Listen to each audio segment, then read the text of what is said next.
सर्वलोकानां कारणं तं नमाम्यहम्। वागर्थाविव सम्पृक्तौ वागर्थप्रतिपत्तये जगतः पितरौ वन्दे पार्वती परमेश्वरौ। श्रीगुरुभ्यो नमः। સોમનાથ સંસ્કૃત યુનિવર્સિટીના માધ્યમથી જ્યારે આપ સૌની સાથે આજે સંવાદ કરી રહ્યો છું ત્યારે આપ સૌને सप्रेम हरिस्मरण जय सोमनाथ। एक विचित्र समय से हम सब लोग इस वक्त पास हो रहे हैं। इस प्रकार का वातावरण पहले न देखा था, न ऐसा कोई अनुभव था। और एक लंबे समय तक जो हम लॉकडाउन में रहे और उसके बाद भी अनलॉक 1 में और उसके बाद वाली प्रक्रिया से निकलते हुए जो हम अपने जीवन को फिर से पटरी पर लाने की कोशिश कर रहे हैं, प्रयास कर रहे हैं, स्वाभाविकतया अभी वो रफ्तार एकदम धीमी है। तब तेज गति से भाग रही जिंदगी में, इस जीवन में प्रत्येक मनुष्य को थोड़ा ठहरने का और थोड़ा सोचने का एक अवसर मिला। जीवन के विषय में थोड़ा सोचने का। मैं यहाँ तक की यात्रा में कहाँ पहुँचा हूँ, मैं कैसा हो गया हूँ,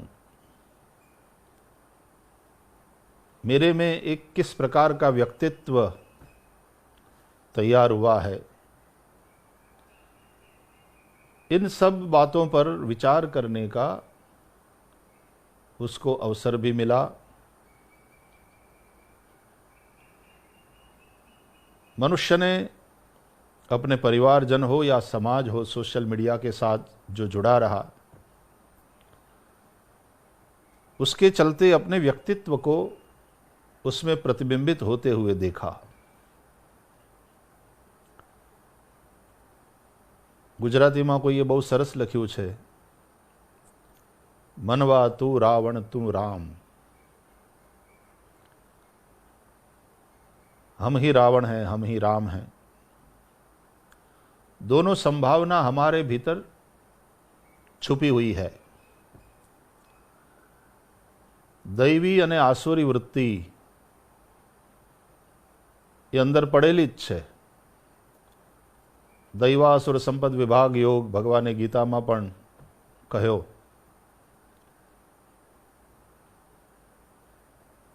અને માણસના ઉપર, એ વ્યક્તિના ઉપર આધારિત છે કે એણે પોતાની અંદરથી શું પ્રગટ કરવું। આસુરી વૃત્તિ ધીમે ધીમે ધીમે સમાપ્ત થતી જાય,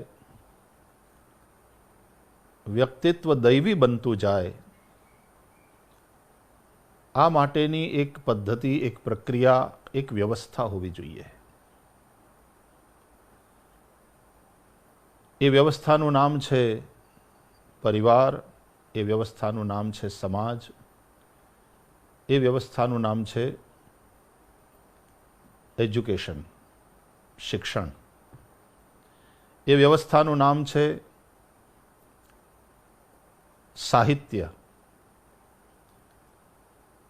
કેવા પરિવારમાં, કેવા વાતાવરણમાં માણસ રહે છે, જે સમાજનો એક હિસ્સો છે, એ સમાજની સોચ, એ સમાજના વિચારો, એ સમાજનું નૈતિક સ્તર કેવું છે, કારણ કે માણસ એનાથી પણ પ્રભાવિત થવાનો। એ શું વાંચે છે, એ શું જુએ છે, એનાથી એનું મન પ્રભાવિત થવાનું। અને આ બધાથી ધીમે ધીમે ધીમે માણસ ઘડાતો જાય છે। આપણા વેદોમાં એવી પ્રાર્થના છે, ભદ્રં કર્ણે વિશૃણુયામ દેવા ભદ્રમ પશ્યેમાક્ષભિર્યજત્રાઃ। હે દેવતાઓ, અમે અમારા નેત્ર દ્વારા ભદ્ર જોઈએ, અમે અમારા કાન દ્વારા ભદ્ર સાંભળીએ. માણસ જે સાંભળે છે અને માણસ જે જુએ છે એવો માણસ બનતો જાય છે. માતૃભાષા આપણે એને જ કહીએ છીએ જે સાંભળી સાંભળી અને બાળક શીખે છે. પોતાની માના મુખે એણે જે ભાષા સાંભળી છે, પોતાના પરિવારના લોકો દ્વારા જે ભાષા એ સાંભળતો આવ્યો છે અને સાંભળી સાંભળી અને એ બોલતા શીખે છે.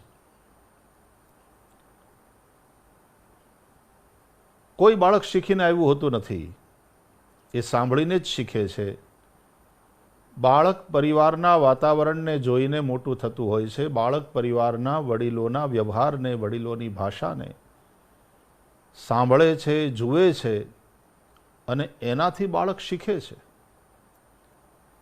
એટલે વ્યક્તિત્વના ઘડતરમાં પરિવારનો પણ બહુ મોટો ફાળો છે. માણસ બહાર જાય છે અને સમાજમાં જે ઘટનાઓ ઘટી રહી છે એ જુએ છે, લોકોને બોલતા સાંભળે છે અને એનાથી એના મન ઉપર એક છાપ તૈયાર થાય છે જેને આપણે સંસ્કાર કહીએ છીએ. માણસ જે શીખે છે, જે વાંચે છે, જે સાહિત્યનો અભ્યાસ કરે છે એનાથી એનું વ્યક્તિત્વ ઘડાય છે.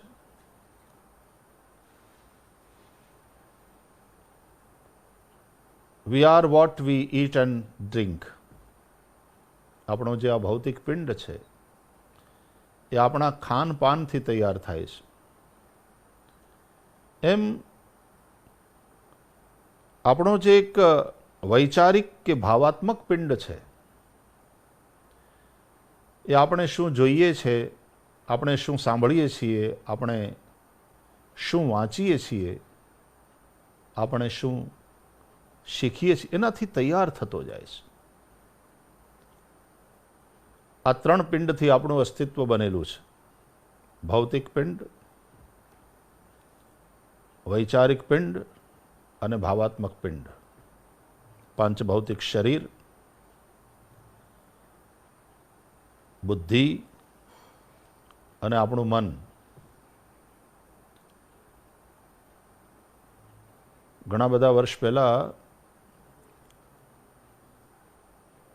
વૈષ્ણોદેવી માતાના દર્શન કરવા જવાનું સૌભાગ્ય મળેલું અને એ સમયે ત્યાં ગુફામાં ત્યાંના પૂજારીઓ ખૂબ પ્રેમપૂર્વક લઈ ગયા અને વહેલી સવારની પ્રાતઃ પૂજા મારા હાથે એમણે સંપન્ન કરાવીને મને એ લાભ મળ્યો. આપણે સૌએ જોયું હશે, ત્યાં જેણે દર્શન કર્યા હશે, કે ત્યાં કોઈ અષ્ટભુજા કે દશભુજા પરાંબા ભગવતીની મૂર્તિ નથી. ત્યાં ત્રણ પિંડી છે. એમ કહેવાનું મન થાય કે આ પ્રકૃતિ આ ત્રણ પિંડવાળી છે, ત્રિગુણાત્મિકા છે, પણ એ ત્રણ પિંડવાળી છે અને એક ભૌતિક પિંડ છે, એક ભાવાત્મક પિંડ છે અને એક વૈચારિક પિંડ છે. આ ત્રણેય પિંડનું યોગ્ય રીતે પોષણ થાય ત્યારે એમાંથી મનુષ્યની વાત કરીએ તો એક આદર્શ મનુષ્ય નિર્મિત થઈ શકે. ભૌતિક પિંડને માટે ખાનપાન, આપણે શું ખાઈએ છીએ, શું પીએ છીએ એનું અતિશય મહત્વ છે. અને એનાથી આગળ વધીને તો માત્ર ભૌતિક પિંડ જ એનાથી તૈયાર થાય છે એમ નહીં. જેવું અન્ન એવું મન, આવું આપણા ઋષિઓએ કહ્યું, આપણા વડીલોએ કહ્યું.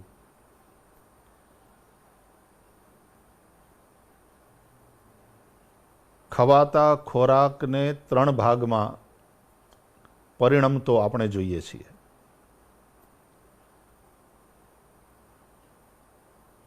એનો જે સ્થૂલ ભાગ છે, અન્નના શરીરમાં પચ્યા પછી એ સ્થૂલતમ જે ભાગ છે એ મલમૂત્રના રૂપે શરીરમાંથી નીકળી જાય છે. પ્રસ્વેદ કે અન્ય રૂપે એ શરીરની બહાર નીકળે છે. એનો જે મધ્ય ભાગ છે એ રસ, રક્ત, માંસ, મજ્જા ઇત્યાદિ ધાતુઓમાં પરિણત થાય છે અને આપણું આ પાંચ ભૌતિક શરીર એનાથી ટકે છે. અને ખવાયેલા અન્નનો જે સૂક્ષ્મતમ ભાગ છે એનાથી મન બને છે, મનનો આકાર બને છે, એટલે કે લાગણીઓ, મનની ભાવનાઓ એનાથી તૈયાર થાય છે. એટલા માટે જ અન્ન એવું મન એવું કહેવાયું. અને આપણા શાસ્ત્રો અનુસાર મન એવ મનુષ્યાણામ કારણમ બંધ મોક્ષયો. મનુષ્યના બંધન અને મુક્તિ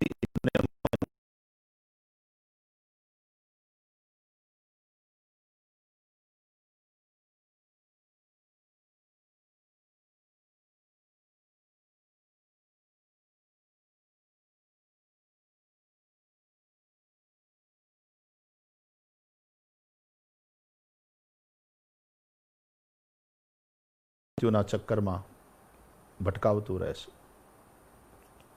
તો કહેવાનો અર્થ વ્યક્તિના વ્યક્તિત્વમાં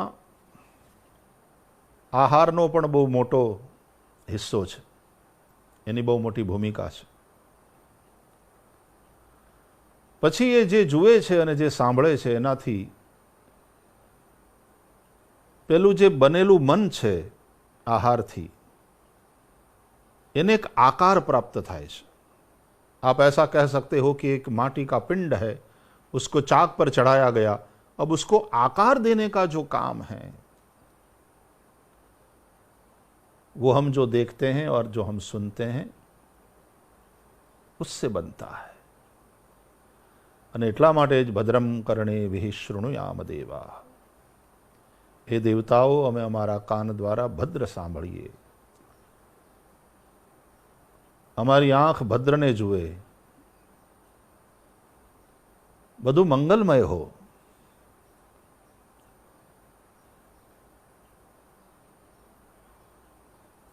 એમ કહે છે અંગ્રેજીમાં કે a man is nothing but bundle of thoughts. मनुष्य और कुछ नहीं है, वो विचारों का पुतला है. વિચારોથી વિશ્વ બને છે. આપણું વિશ્વ, આપણી દુનિયા આપણા વિચારોથી બનતી હોય છે. અને એટલા માટે વિચાર બહુ મહત્વનો છે. અરે આ સૃષ્ટિ એ પણ ભગવાનના વિચારનું પરિણામ છે. ભગવાને વિચાર કર્યો હું એક છું, બહુ થાઉં, એકો હમ બહુશ્યામી, અને ભગવાન એકમાંથી અનેક થયા. પ્લેટો જેવા દાર્શનિક કહે છે કે વસ્તુ પછી બને છે, પહેલા વિચાર બને છે, વિચારમાંથી વસ્તુ તૈયાર થાય છે. ટેબલ બને એ પહેલા ટેબલનો વિચાર કાર્પેન્ટરના મનમાં બનતો હોય છે. મકાન બને એ પહેલા એનો વિચાર, એની આખી એક પરિકલ્પના એન્જિનિયરના મનમાં તૈયાર થતી હોય છે. પછી એ વિચારને એ કાગળ ઉપર ઉતારે છે અને પછી અંતે એ ધરતી ઉપર એક સ્ટ્રક્ચરના રૂપે સ્થૂલ રૂપ ધારણ કરે છે. તો પહેલા વિચાર, પછી વસ્તુ. જેવા વિચાર એવા વ્યક્તિ. આ વિચાર જો દૈવી વિચાર હોય, આ વિચાર જો ઊંચા વિચાર હોય, આ વિચાર જો તમારા વ્યક્તિત્વને શણગારે, તમારા અસ્તિત્વને સમૃદ્ધ કરે એવા હોય,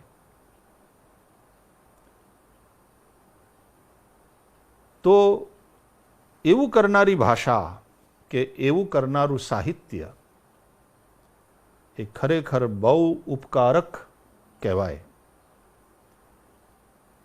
એવી ભાષા કે એવું સાહિત્ય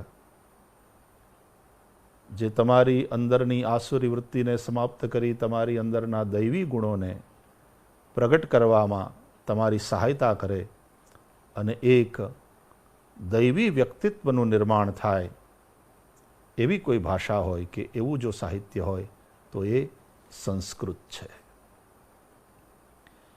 એટલા માટે વારંવાર આ ઉક્તિ કહેવાય છે, ભારતસ્ય પ્રતિષ્ઠે દ્વે સંસ્કૃતમ સંસ્કૃતિસ્તથા. સંસ્કૃત, સંસ્કાર અને સંસ્કૃતિ આ ત્રણેય શબ્દો એક જ ગોત્રના છે, આપણે જાણીએ છીએ.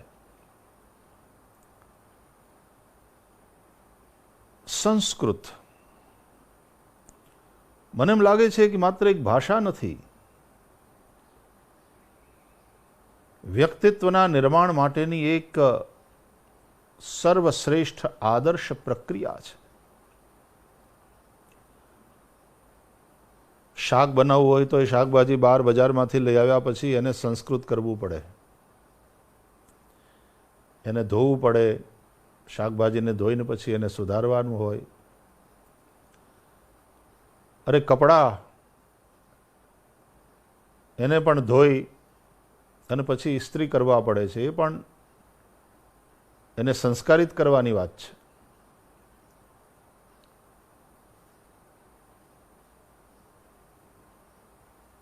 માતાના ગર્ભમાં બાળકનો એક પિંડ તૈયાર થાય રજ શુક્રના સંયોજનથી, ત્યારથી સંસ્કારની શરૂઆત થાય છે. આપણે ત્યાં 16 સંસ્કારની વાત છે સનાતન વૈદિક પરંપરામાં. ગર્ભાધાન સંસ્કાર, અને આપણી સંસ્કૃતિ અનુસાર આપણી ઋષિ પરંપરાની જે જીવનશૈલી છે, જેને આપણે હિન્દુઇઝમ કહીએ છીએ, it's a way of life, એ અનુસાર એક ગર્ભ સંસ્કાર છે, ગર્ભાધાન સંસ્કાર છે. માત્ર વિષય સુખ દ્વારા ઇન્દ્રિયોને તૃપ્ત કરવા માટેની એ પ્રક્રિયા નથી. કારણ કે આપણું સંસ્કૃત સાહિત્ય, આપણા પુરાણો એમ કહે છે, વિષય ભોગ ભોગવવાથી ક્યારે પણ ઇન્દ્રિયો તૃપ્ત થતી નથી. એનાથી ક્યારે પણ વિષયો શાંત થઈ શકે નહીં. उल्टू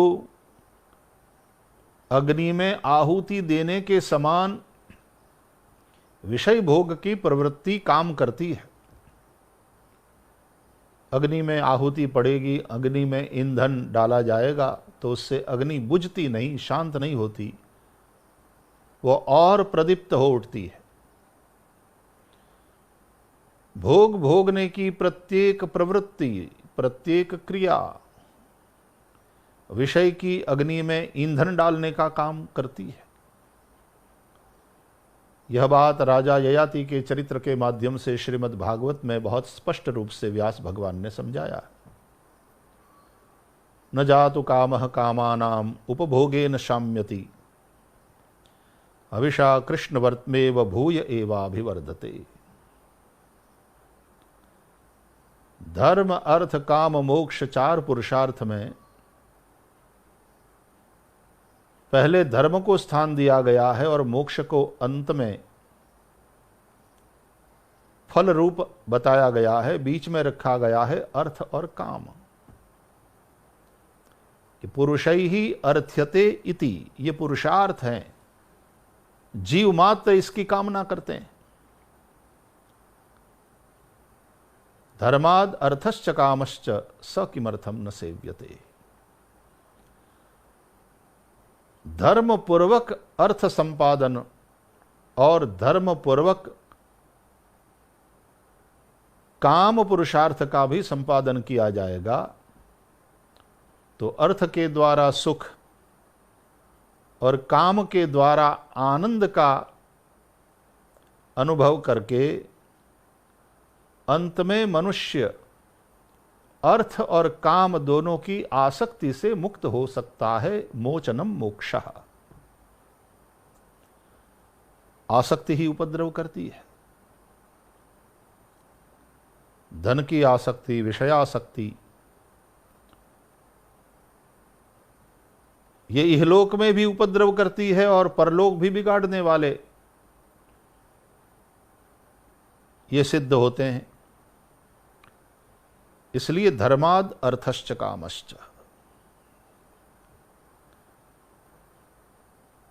तो गर्भाधान संस्कार, ये संस्कार है, ये केवल इंद्रियों को तृप्त करने के लिए विषय भोग की एक सामान्य पशुवत प्रक्रिया नहीं है। हमारा संस्कृत वाङ्मय किस तरह से एक व्यक्ति को ऋषि बनाता है, ये इसका प्रमाण है। जिस प्रकार एक किसान अपने खेत को पहले संस्कारित करता है, उसकी सफाई, खेत को जोतना,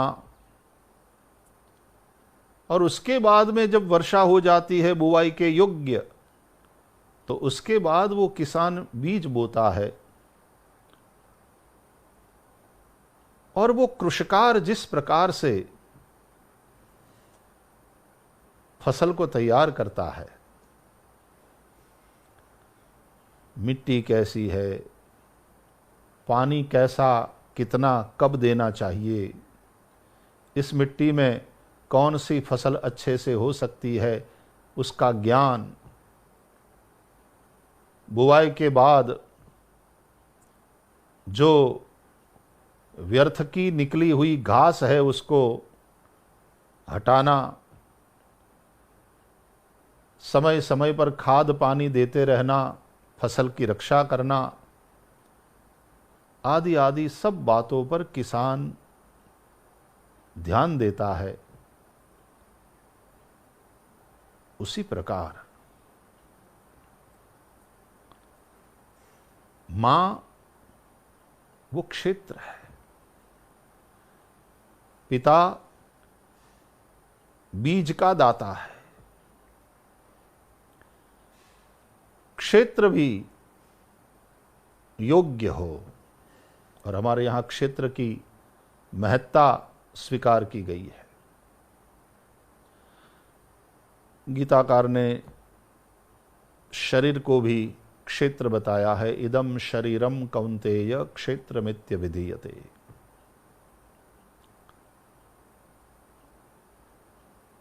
उसके बहुत सारे अर्थ निकलते हैं। इस शरीर से जो हम कर्म करते हैं वो बीज की बुवाई है। जैसा बोओगे वैसा काटोगे, जैसा कर्म करोगे उसका वैसा फल मिलेगा। और फिर अवश्यमेव भोक्तव्यम कृतम कर्म शुभाशुभम।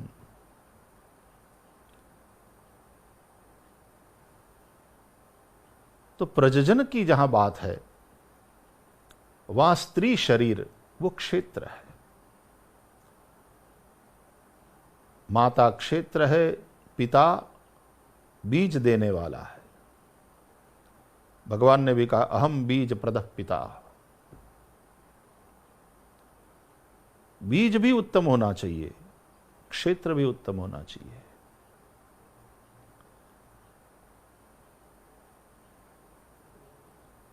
किसी ने बहुत ठीक कहा,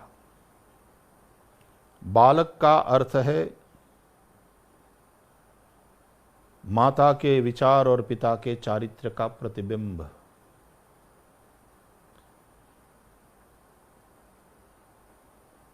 इसलिए बालक जब उदर में होता है तो मां कैसा सोचती है, क्या सोचती है, उसका बड़ा ही महत्व है। શિવાજીનું હાલરડું બહુ પ્રસિદ્ધ છે આપણે ત્યાં।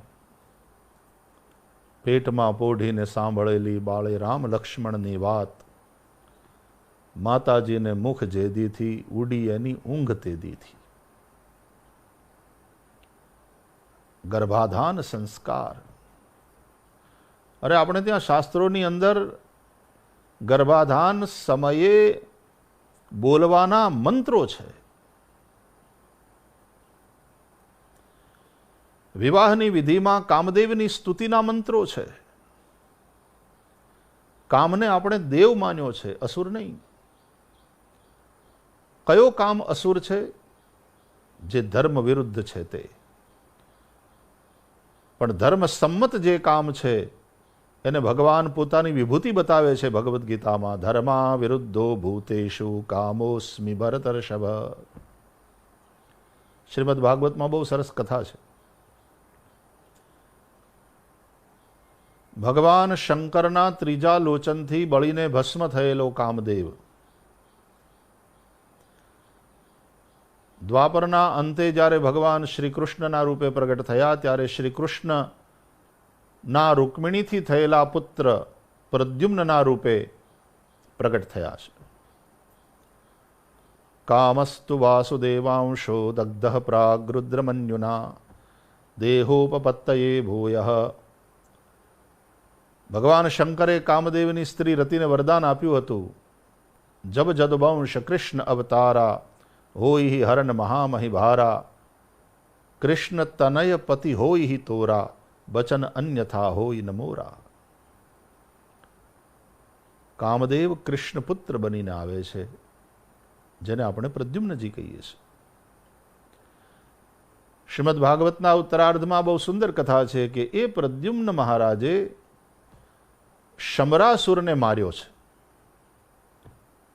આ શમરાસુર કોણ છે એના વિશે પણ ભાગવતજી માર્ગદર્શન કરે છે. તમ શંબરઃ કામરૂપી.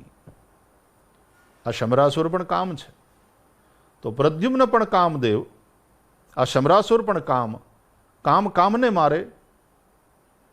બોલે આ કથાથી એ જ તો સમજવાનું છે. શમરાસુર છે એ ધર્મ વિરુદ્ધ કામ છે અને પ્રદ્યુમ્નજી ધર્મ સંમત કામ છે. ધર્મ સંમત કામ દ્વારા ધર્મ વિરુદ્ધ કામને મારવા માટે અને પ્રજોત્પત્તિ દ્વારા પિતૃઓના ઋણમાંથી મુક્ત થવા માટેની આપણા ઋષિઓએ આપણને એક વ્યવસ્થા આપી, એને આપણે ગૃહસ્થાશ્રમ કહીએ છીએ. અને 4 આશ્રમમાં ગૃહસ્થાશ્રમનું અતિ મહત્વ બતાવ્યું, કારણ કે અન્ય સૌ આશ્રમો ગૃહસ્થાશ્રમને આધારે ટકે છે. માટે ધન્યો ગૃહસ્થાશ્રમ. એ ગૃહસ્થાશ્રમની ધન્યતા તો એમાં છે કે સ્વયં ભગવાન એ ઘરમાં પુત્ર બનીને આવે. દશરથ અને કૌશલ્યાનું દાંપત્ય હોય, વસુદેવજી અને દેવકીજીનું દાંપત્ય હોય અને સ્વયં પરબ્રહ્મ પરમાત્મા પ્રગટ થાય. પતિ અને પત્ની બંને મળીને આ પરબ્રહ્મ પરમાત્મા એટલે પરમ સત્ય, જેને શ્રીમદ ભાગવત કહે છે, સત્યમ પરમ ધીમહીથી જે ભાગવતની યાત્રાનો આરંભ થયો છે, એ પરમ સત્ય પરબ્રહ્મ પરમાત્માનો સાક્ષાત્કાર કરે. ગૃહસ્થાશ્રમ એ પરબ્રહ્મ પરમાત્માના સાક્ષાત્કારમાં તમારી સહાયતા કરે છે. એ બાધક નથી, એ સાધક છે. ભાગવતમાં તો ભગવાન સ્વયં કહે છે, મદ્વાર્તા યાતયામાનામ ન બંધાય ગૃહામતાઃ.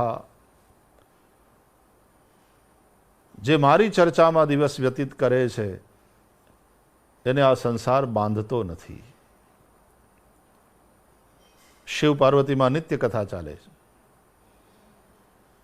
શિવજી વક્તા છે, પાર્વતીજી શ્રોતા છે. શ્રીમદ ભાગવતનું મહાત્મ્ય 4 અધ્યાયમાં સ્કંદ પુરાણમાં પણ છે. પદ્મપુરાણનું જે મહાત્મ્ય છે એ તો બહુ પ્રસિદ્ધ છે જ.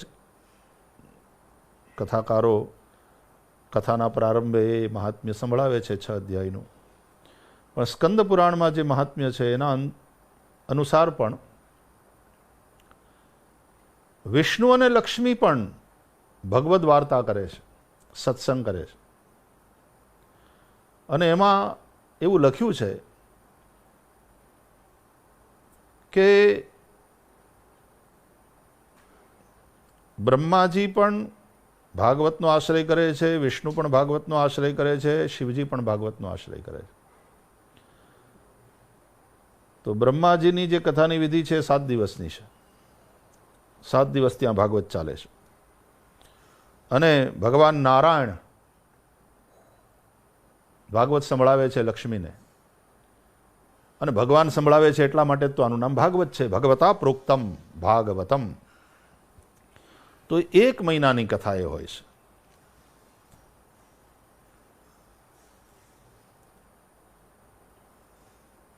પણ એમાં એવું પણ વર્ણન છે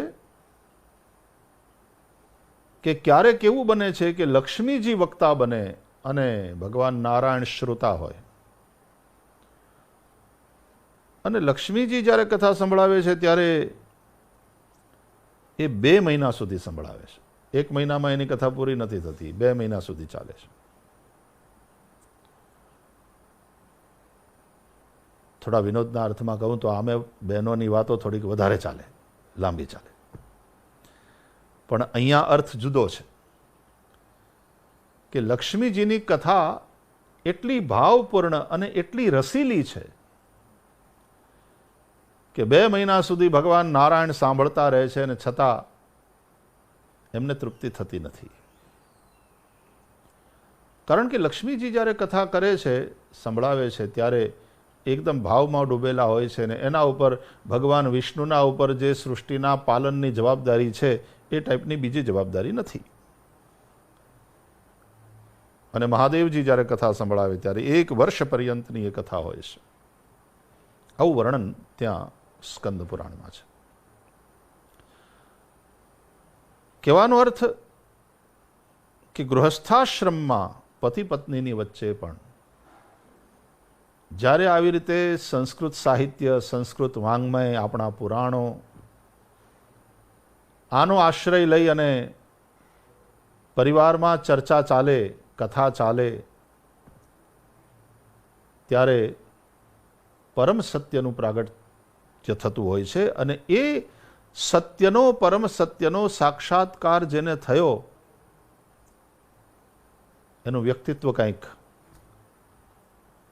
દિવ્ય, દૈવી બને છે. એને આપણે ઋષિ પણ કહી શકીએ, એને આપણે દેવ પણ કહી શકીએ. જેમ કે નારદજી એ ઋષિ અને દેવ એ બંનેનું જ્યારે મિશ્રણ હોય એમ આપણે એને દેવર્ષિ કહીએ છીએ. દેવતાઓમાં ઋષિ જે છે તે નારદજી. તો સંસ્કૃત વાङ्મયનો આ પ્રભાવ છે.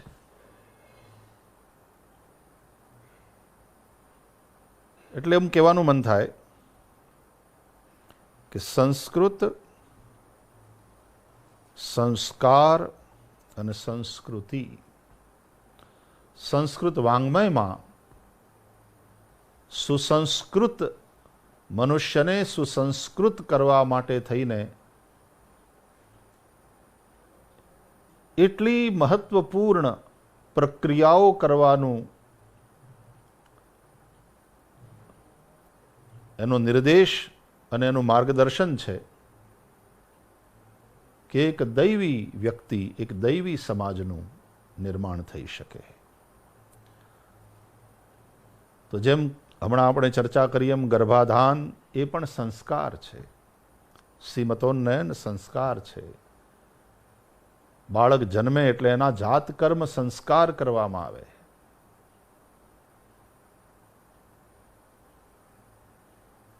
નામકરણ સંસ્કાર છે, ચૂડાકરણ સંસ્કાર છે. ગર્ગાચાર્યજી આવ્યા છે નામકરણ માટે ગોકુળમાં વસુદેવજીની પ્રાર્થનાથી. અને ત્યારે નંદ બાવા ગર્ગાચાર્યજીને રોહિણી પુત્ર અને યશોદોત્સંગ લાલિત પ્રભુ બંનેનું નામકરણ કરવાનું કહે છે, વિનંતી કરે છે. અને ત્યારે ગર્ગાચાર્યજી આ જ વાસ્તુ બોલે છે કે ભાઈ રોહિણી પુત્રનું નામકરણ તો હું કરીશ, કારણ કે યદુનામ અહમ આચાર્ય ખ્યાતશ્ચ ભુવિ સર્વતઃ. યાદવોનો આચાર્ય છું હું અને એટલા માટે આ વસુદેવાત્મજ જે રોહિણેય છે એનું નામકરણ તો કરીશ.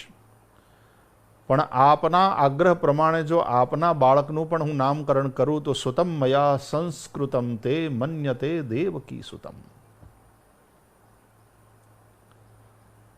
સુતમ મયા સંસ્કૃતમ તે સુતમ.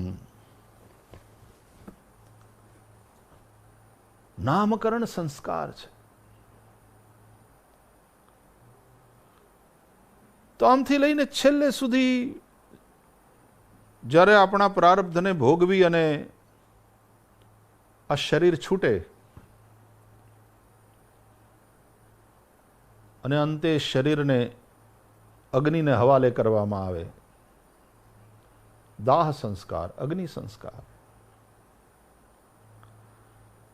તો સંસ્કૃત વિના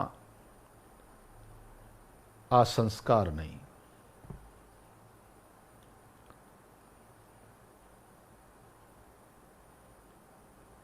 કપડાને ધોવું એ એક વસ્તુ છે, ધોયેલા કપડાં પહેરવા, સ્વચ્છ કપડાં પહેરવા એક વસ્તુ છે, પણ ધોયા પછી પાછા એને ઇસ્ત્રી કરીએ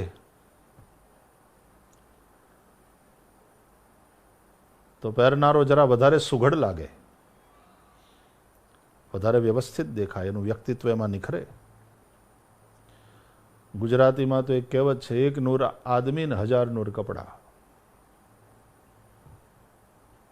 કિમ વાસ સા તત્ર વિચારણીયમ વાસ પ્રધાન ખલુ યોગ્યતાયા.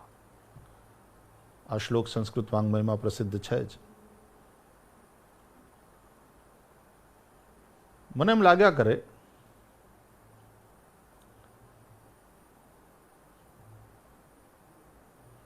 કે માણસના વ્યક્તિત્વ ઉપર આ જે સંસ્કૃત વાંગ્મય છે ને,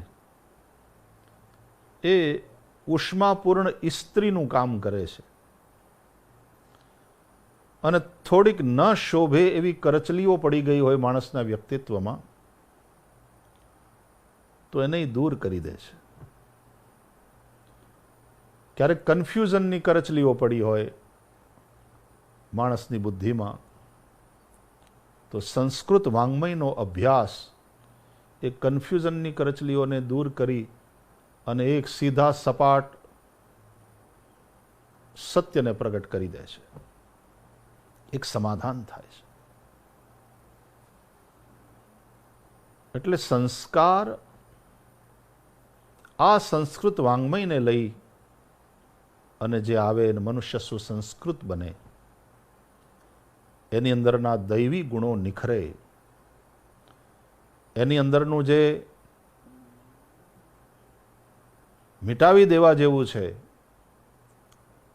શ્રેષ્ઠ પ્રગટ થાય ને જે કનિષ્ઠ છે, જે હલકું છે અથવા જે કાઢી નાખવા યોગ્ય છે એ નીકળી જાય.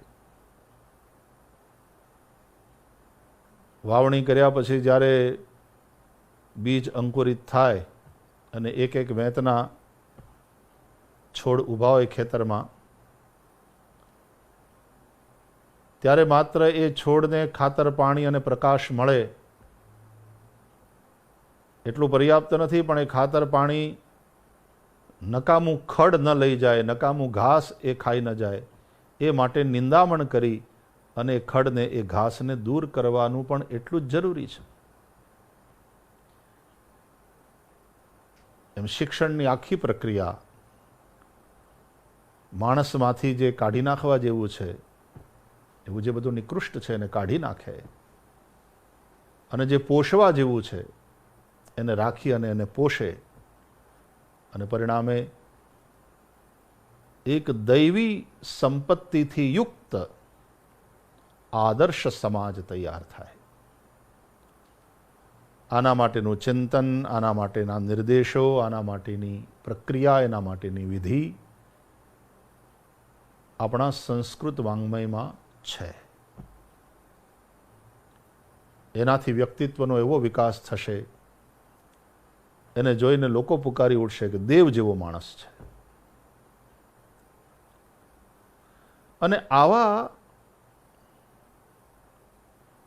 સતત દુર્ગુણોની સાથે સંઘર્ષ કરી, દુર્ગુણોને સમાપ્ત કરી, પોતાની અંદરના દૈવી ગુણોને વધારતા વધારતા વધારતા દેવ કોટીને પામે દેવકોટીમાં ગણાય એવા વ્યક્તિત્વો જે તૈયાર થાય, એવા સજ્જનો, એવા દેવી પુરુષો, એમના આચરણ, એમના વ્યવહાર અને એમના દ્વારા પ્રસ્થાપિત પરંપરાઓ, આ બધાનું જે એક આઉટકમ હોય છે એને આપણે સંસ્કૃતિ કહીશું. તો ભારતસ્ય પ્રતિષ્ઠે સંસ્કૃતમ સંસ્કૃતિસ્તથા.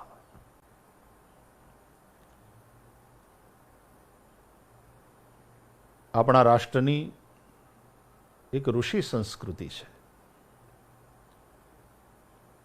આ ઋષિ સંસ્કૃતિની જીવન શૈલી એવી છે, આ ઋષિ સંસ્કૃતિમાં જેમાં મૂલ્યોની પ્રતિષ્ઠા, જેને આપણે ધર્મ એવું નામ આપ્યું છે, વેલ્યુઝ, આ ઋષિ સંસ્કૃતિ એવી છે જે માત્ર પોતાના માટે જીવવાની ના પાડે છે. તમારું શરીર સાધન છે, શરીર માધ્યમ ખલુ ધર્મ સાધનમ. અને ધર્મ શું છે? પરહિત સરિસ ધર્મ નહીં ભાઈ.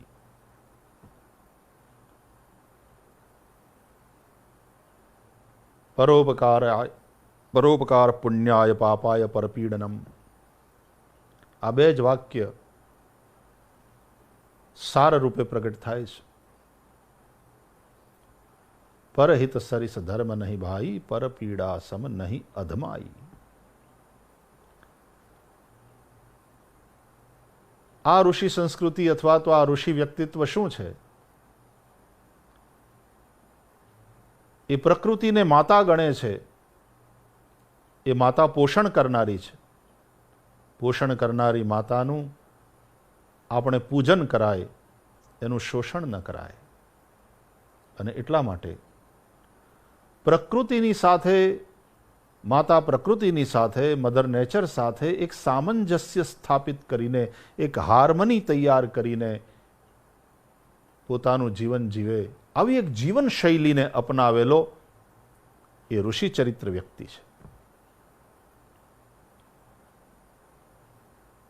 આ રીતની જીવન શૈલી પર્યાવરણના અસંતુલનને કારણે ઊભી થતી અનેક આપદાઓ જે આખા વિશ્વમાં સમયે સમયે આવતી રહે છે અને આપણે સામનો કરતા રહીએ છીએ, એનાથી આપણને બચાવનારી છે.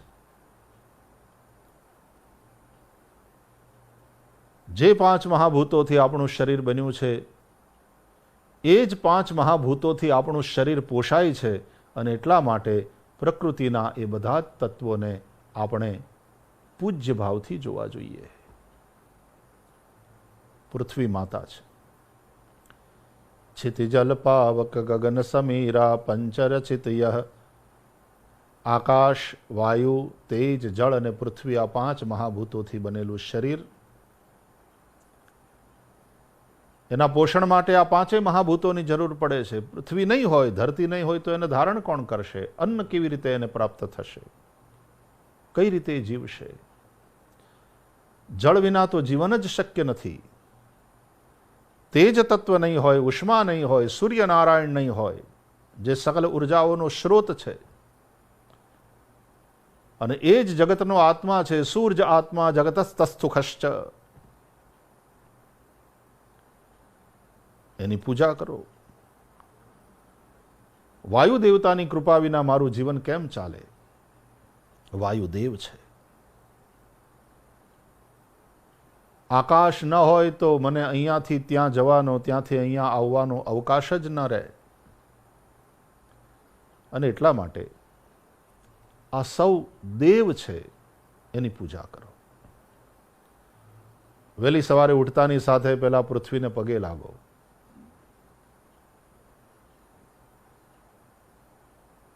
પૃથ્વી માતાને વિષ્ણુ પત્ની કહીને આપણે પ્રણામ કરીએ છીએ. સમુદ્ર વસને દેવી પર્વત સ્તન મંડલે વિષ્ણુ પત્ની નમસ્તુભ્યમ.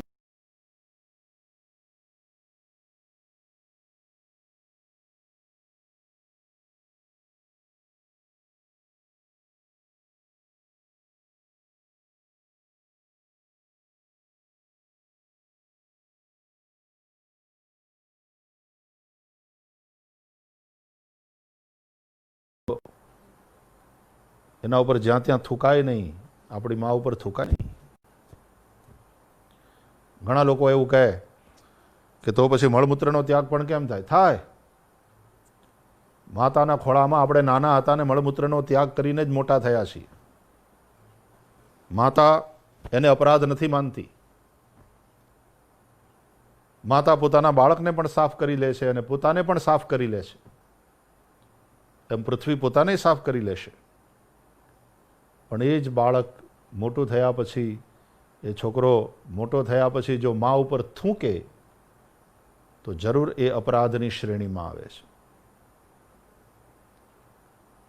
એટલે જ્યાં ત્યાં થૂંકીએ નહીં, ગંદકી કરીએ નહીં. આ પૃથ્વી માતાની પૂજા છે. જળ પ્રદૂષિત ન થાય એ જોઈએ. જલે મૂત્ર પુરુષોત્સર્ગ ન કર્તવ્ય. એટલા માટે સંસ્કૃત વાંગ્મયમાં આપણી જે જીવનશૈલી છે, ઋષિઓએ આપણને ના પાડી. જલમાં મૂત્ર પુરુષનો ઉત્સર્ગ ન થાય, જલ પ્રદૂષિત ન થાય. ઋષિઓએ સમજાવ્યું તીર્થોમાં, નદીઓમાં, તીર્થોમાં કપડાં પણ ન ધોવાય સાબુથી. એનાથી તીર્થોનું જળ પ્રદૂષિત થાય, પાપ છે.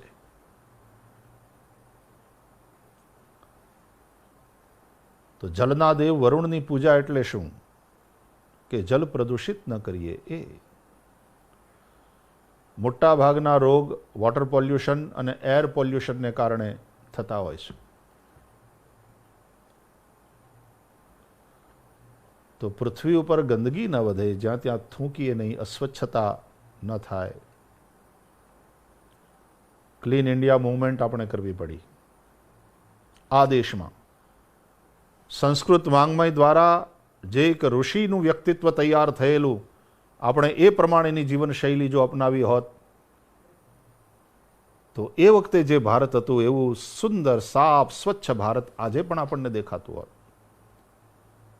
આપણે સંસ્કૃત વાંગ્મયથી દૂર થયા છીએ ને એનું આ દુષ્પરિણામ છે કે ચારે બાજુ ગંદકી છે. એનું આ દુષ્પરિણામ છે. એર પોલ્યુશન અને વોટર પોલ્યુશન વધ્યા છે.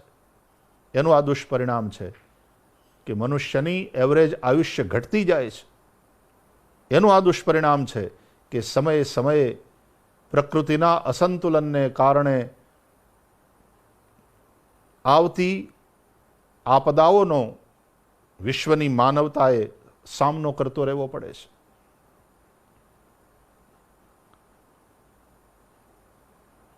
તો સંસ્કૃત વાંગ્મય, સંસ્કૃત ભાષા એ કેવલ એક ભાષા નથી, એક જીવન શૈલી છે. એક એવી સ્વસ્થ જીવન શૈલી જે સંવાદિતાથી પરિપૂર્ણ છે. પ્રકૃતિની સાથેની એ સંવાદિતા વ્યક્તિને ઋષિની કોટીમાં લઈ જાય છે, વ્યક્તિને દેવ બનાવે છે. એ વ્યક્તિત્વનો એવી રીતનો વિકાસ થાય છે કે એને વંદન કરવાનું મન થાય. મને એવું લાગ્યા કરે કે ભાષાઓ છે ને એ ગાય છે, પણ ગાયોમાં કામધેનુ એ સર્વશ્રેષ્ઠ છે. મને એવું લાગ્યા કરે કે ભાષાઓ રૂપી ગાયોના વૃંદમાં સંસ્કૃત ભાષા છે એ કામધેનુ ગાય છે.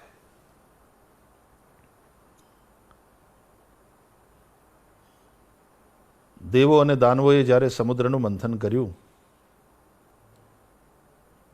પહેલાં તો વિષ નીકળ્યું અને ભગવાન શિવે વિષને કંઠમાં ધારણ કરી નીલકંઠ પ્રભુએ સૌની રક્ષા કરી વિષથી. અને પછી મંથન કરતાં જે રત્નો નીકળવા માંડ્યા એમાં સૌથી પહેલાં આવેલા કામધેનુ ગાય પ્રગટ થઈ છે. અને એ કામધેનુ ગાય ઋષિઓએ માગી અને ઋષિઓને આપવામાં આવી યજ્ઞ માટે. વાહ, ક્યાં અદ્ભુત કથા! આ સંસ્કૃત રૂપી જે કામધેનુ ગાય છે ને, એનું દૂધ પીનારો ઋષિ જ થાય અને એનું જીવન યજ્ઞ रूप જ હોય। यज्ञ ये केवल एक कर्मकांड नहीं है, यज्ञ भी एक जीवन शैली है। ऋषियों की जो जीवन शैली है उसको तुम यज्ञ कह सकते हो, जिसमें ऋषि चरित व्यक्ति अपने प्रत्येक कर्म के द्वारा विश्वात्मा जो भगवान है उसकी पूजा कर रहा है। पुरुष एवेदम सर्वम, वेदना आ वाक्य अनुसार आ संपूर्ण विश्व, आ जे संपूर्ण सचराचर अस्तित्व छे ए विष्णुનું જ રૂપ છે, એ પરમાત્મા જ છે। અને કર્મ દ્વારા આપણે એની પૂજા કરવાની છે। સ્વકર્મણા તમભ્યર્ચ સિદ્ધિમ વિંદતિ માનવ।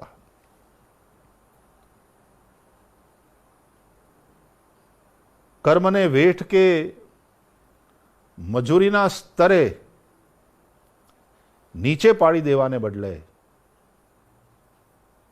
પોતે કરતા હોય જે કામ એને વૈતરું માનીને પૂરું કરવાને બદલે એ કર્મને યજ્ઞની ઊંચાઈએ પહોંચાડવાની વાત। યજ્ઞાર્થાત કર્મણોન્યત્ર લોકોયમ કર્મબંધનઃ તદર્થમ કર્મ કૌંતેય મુક્ત સંગ સમાચર। ભગવાન શ્રી કૃષ્ણે ભગવદ્ ગીતામાં કેટલું સુંદર માર્ગદર્શન કર્યું છે। તો આ કામધેનુ, આ સંસ્કૃત વાંગ્મય રૂપી કામધેનુ, આ સંસ્કૃત ભાષા રૂપી કામધેનુ જેને પ્રાપ્ત થાય છે, આ કામધેનુનું દૂધ પી એના દ્વારા જેનું જીવન પુષ્ટ થયું છે, એ વ્યક્તિત્વ એ ઋષિનું છે। અને એ ઋષિનું સંપૂર્ણ કર્તૃત્વ, એના સંપૂર્ણ ક્રિયાકલાપ, એનું સંપૂર્ણ જીવન એક યજ્ઞ બને છે। તો યજ્ઞ માટે આ કામધેનુ પ્રાપ્ત થઈ છે। વિશ્વરૂપ પરમાત્માનું યજન એ યજ્ઞ છે। યજનમ યાગઃ યજ્ઞો વૈ વિષ્ણુ, એવી શ્રુતિઓ છે। યજ્ઞેન યજ્ઞમયજંત દેવાસ્તાનિ ધર્માણિ પ્રથમાન્યાસન્ન તેહનાકમ મહિમાનઃ સજંત યત્ર પૂર્વે સાધ્યાઃ સંતિ દેવાઃ। પુરુષ સૂક્તનો આ અંતિમ મંત્ર આપણે મંત્ર પુષ્પાંજલિમાં બોલતા હોઈએ છીએ। તો આ યજ્ઞમય જીવન જીવનારો, જેનું વ્યક્તિત્વ એક ઋષિનું વ્યક્તિત્વ છે, જેનું ચરિત્ર એક ઋષિનું ચરિત્ર છે, જેનું ચરિત્ર દૈવી ચરિત્ર છે, જે દૈવી સંપદાથી યુક્ત છે, એક આદર્શ જીવન ચરિત્ર જેનું છે, આ બધું કોને લઈને? સંસ્કૃત ભાષા, સંસ્કૃત વાંગ્મય રૂપી કામધેનુનું દૂધ પીવાને કારણે જેના વૈચારિક ભાવાત્મક પિંડ પોષાયા છે, એનું ચરિત્ર આવું હોઈ શકે। સારું છે કે છેલ્લા કેટલાક સમયથી ધીમે ધીમે ધીમે સંસ્કૃત ભાષાનું મહત્વ ભારતની જનતાને સમજાઈ રહ્યું છે। આપણા દેશમાં ઘણા બધા વિશ્વવિદ્યાલયો, સંસ્કૃત વિશ્વવિદ્યાલયો કાર્યરત છે। એ સિવાયની બીજી અસંખ્ય સંસ્થાઓ દેવભાષા સંસ્કૃતને માટે કાર્ય કરી રહી છે અને સમર્પિત છે। આપણી સોમનાથ સંસ્કૃત યુનિવર્સિટી પણ ભગવાન સોમનાથની કૃપાથી સુંદર કાર્ય કરતા કરતા વિકાસના પંથે આગળ વધી રહી છે। ત્યારે હું માનનીય કુલપતિ મહોદય અને સોમનાથ સંસ્કૃત વિશ્વવિદ્યાલય સાથે संकड़ाયેલા सौ पदाधिकारियों, उनका अभिनंदन करता हूँ, उन्हें वंदन करता हूँ और आप लोगों के साथ विश्वविद्यालय के माध्यम से अपनी बात को रखने का जो मुझे अवसर मिला, उसके लिए प्रसन्नता व्यक्त करता हुआ आप सबको प्रणाम करता हूँ। जयतु संस्कृतम, वदतु संस्कृतम, वंदे भारत मातरम। हरि ओम।